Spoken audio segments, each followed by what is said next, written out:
अस्सलाम वालेकुम। Doctor dot Balti का कमेंट आया था, मैं कोशिश करूँगी यहाँ पे मैं लगा भी दूँ। उन्होंने बोला था कि अब तो बहुत सारे नर्सिंग कॉलेजेस बन गए प्राइवेट, उनका इतना ज़्यादा मेरिट था उन्होंने जब नर्सिंग की, और अब 50% वाले बच्चे भी नर्सिंग में आ रहे हैं और वो मेरिट ख़राब हो गया है, नर्सिंग का वो लेवल नहीं रहेगा। उन्होंने काफ़ी ज़्यादा वो बातें लिखी हुई थी, तो मैं उसके बारे में थोड़ा सा अपना अपना पॉइंट ऑफ व्यू देना चाहूँगी कि शुरू में जब हम आए थे 30-30 का बैच होता था, कहीं कहीं कॉलेजेस सिर्फ गवर्नमेंट करवा रहे थे, प्राइवेट भी कहीं कहीं हो रहा था। तो हम लोगों की उस तरह से वो राइट्स हमारे नहीं सुने जाते थे, बात नहीं थी, लीडर्स इतने ज़्यादा नहीं थे क्योंकि थी पॉपुलेशन बहुत थोड़ी सी, उनमें से कोई एक आधा निकलता था जो कि शाइन करता था या राइट्स की बात करता था। पॉलिसीज़ नहीं थी। हम शुरू में डिस्कस करते थे कि काश हम इंटर्नशिप किसी और इंस्टीट्यूट में करें, ज़रूरी है अपने पेरेंट इंस्टीट्यूट में करना है, क्योंकि बाकी जिस तरह डॉक्टर्स हैं वो भी अपनी बीडीएस वाले हैं, अपनी इंटर्नशिप मर्ज़ी से कर सकते हैं, उनको फ़र्ज़ नहीं होता कि वो अपने पेरेंट इंस्टीट्यूट से ही करें। लेकिन हमारे तब पॉलिसीज़ नहीं बनी थी, आज पहले की बात बता रही, 5-6 साल पहले। लेकिन अब चूँकि नर्सिंग बहुत ज़्यादा पाकिस्तान प्रोड्यूस कर रहा है नर्सेज, जिसकी वजह से पॉलिसीज़ बन गई हैं, मैनुअल्स बन गए कि अब किस तरीके से एडमिशन्स होंगे, प्रॉपर एक टीम बैठती है, चीज़ें डिसाइड करते हैं, क्योंकि अब बहुत ज़्यादा बल्क में आ रहे हैं। तो पॉपुलेशन होने की वजह से एक अच्छे लीडर्स भी निकल रहे हैं अंदर से जो कि रिप्रेजेंट कर रहे हैं नर्सिंग को, और अच्छे टॉक्सिसिटी कम हो गई है। आगे क्या होता था, एक शेडो में थे जिसकी वजह से जो टॉक्सिक सीनियर्स थे वो काफ़ी ज़्यादा प्रेशराइज़ करते थे बच्चों को, और वो बड़े मसले मसाइल चल रहे थे। लेकिन अब चूँकि नर्सिंग वो छोटे छोटे DHQ हॉस्पिटल से निकल के बड़े हॉस्पिटल्स में और अच्छे सेटअप्स में, और एक अच्छा फ्लरिश हो रहा है, न्यू फैकल्टी आ रही है, चीज़ें बेहतर हो रही हैं आगे से, तो ये चीज़ बेहतरी की तरफ हम लोग जा रहे हैं।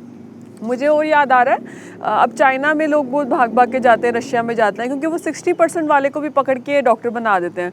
वो MBBS पढ़ाते हैं, वो 5 साल बाद वो डॉक्टर बना के क्वालिफाइड करके भेज देते हैं। तो मेरे ख्याल से उस मुल्क के पास इतना पैसा है, इतनी रिसोर्सेज हैं, वो डेवलप्ड कंट्रीज़ हैं, वो ये लोग कर सकते हैं। अब पाकिस्तान भी उस स्टेट में आ रहा है कि वो समझ रहा है कि डिमांड कितनी है। जैसे इस साल भी PPSC की कितनी सी 1500 से ऊपर सीट्स आया हुई हैं, क्योंकि नर्सेज नहीं थी हमारे पास, लड़के लोगों ने अप्लाई नहीं किया था, मेरिट पे नहीं पूरे आ रहे थे, जिसकी वजह से काफ़ी सारी सीट्स वेस्ट हो जाती हैं, और बाहर की भी डिमांड काफ़ी ज़्यादा है, नर्सेज बाहर चली जाती हैं।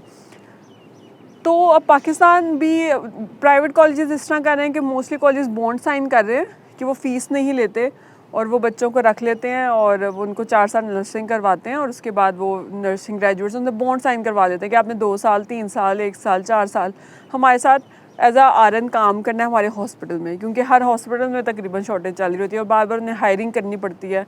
अगर उन्हीं का इंटर्न उनके पास आ जाए तो वो ज़्यादा खुश रहते हैं उनसे।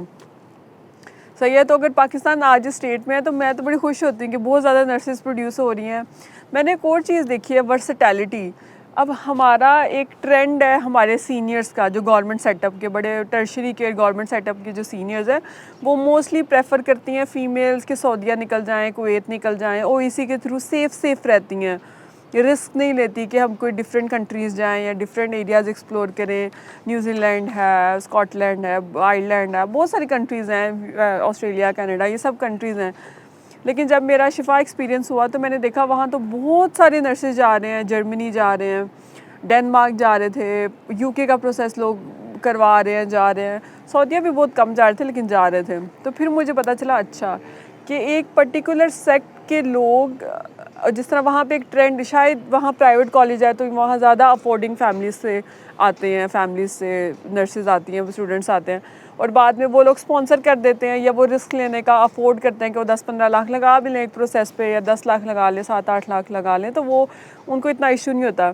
लेकिन यही अगर मैं कहूँ कि थोड़ा सा अगर लोअर मिडिल क्लास फैमिली से कोई बच्ची आती है तो वो सोचेगी कि मैं सेफ़ जाऊँ, सेफ़ कंट्री में जाऊँ, मिनिमल एक्सपेंस हो, गवर्नमेंट टू गवर्नमेंट जंक्शन हो, तो उस वजह से मोस्टली रुझान वो वही सऊदीया जाना, कुवैत जाना बुरी बात नहीं है, लेकिन मेरे ख्याल से कि अगर आप परदेश में हो, आप अपने घर वालों से दूर हो, तो at least you should have a rewarding job. लेकिन आप अंडर पे हो रहे हो फिर भी बाहर जाके, सो वो जस्टिफाइड नहीं होता। स्टिल कुछ लोगों के लिए वो सेफ़ है, बेटर ऑप्शन है, सो डूएबल है। लेकिन एट द सेम टाइम मैं जो पॉइंट अभी बताना चाह रही हूँ कि बहुत ज़्यादा नर्सिंग कॉलेजेस खुलने की वजह से डिफरेंट तरह के लोग आ रहे हैं, जिसकी वजह से नर्सिंग में एडवांसमेंट ज़्यादा आ रही है। खान लोग जा रहे हैं, एक्सप्लोर कर रहे हैं, कुछ लोग मास्टर्स कर रहे हैं। अगर थोड़े से ही लोग थे वो नर्सिंग करते थे डिप्लोमा, उसके बाद पोस्ट RN नहीं करते थे, कितने कितने साल इस तरह निकल जाते होते थे। तो आई थिंक सो ये अच्छी बेहतरी की बात है हम सब के लिए ओवरऑल कि अगर नर्सिंग में ज़्यादा लोग आ रहे हैं, ज़्यादा लोग रिप्रेजेंट करेंगे, ज़्यादा एक्टिविस्ट होंगे, ज़्यादा लोग लीडरशिप की फॉर्म लेंगे, डिसीजन मेकिंग में आएंगे, कल को इंशाल्लाह PhDs करेंगे, मास्टर्स करेंगे, बोर्ड ऑफ डायरेक्टर्स बनेंगे, मैनेजर्स बनेंगे, which is a good thing. जब तक नर्सिंग लीडरशिप में नहीं आती तब तक वो अपने राइट्स के लिए, इम्प्रूवमेंट के लिए कैसे काम करेंगे और एडवांसमेंट के लिए स्पेसिफिकली। सो ये मुझे बड़ा इंटरेस्टिंग इनका कमेंट लगा, इसलिए मैंने सोचा कि इस पे ज़रूर बात करेंगे हम लोग। डू लेट मी नो आप लोगों के क्या ख्याल आता है कि बहुत सारे नर्सिंग कॉलेजेस होने चाहिए, अच्छा है, या बिल्कुल थोड़े से नर्सिंग कॉलेजेस थे लेकिन मयारी नर्सिंग कॉलेजेस हों। तो that's it for now, have a great time, Allah.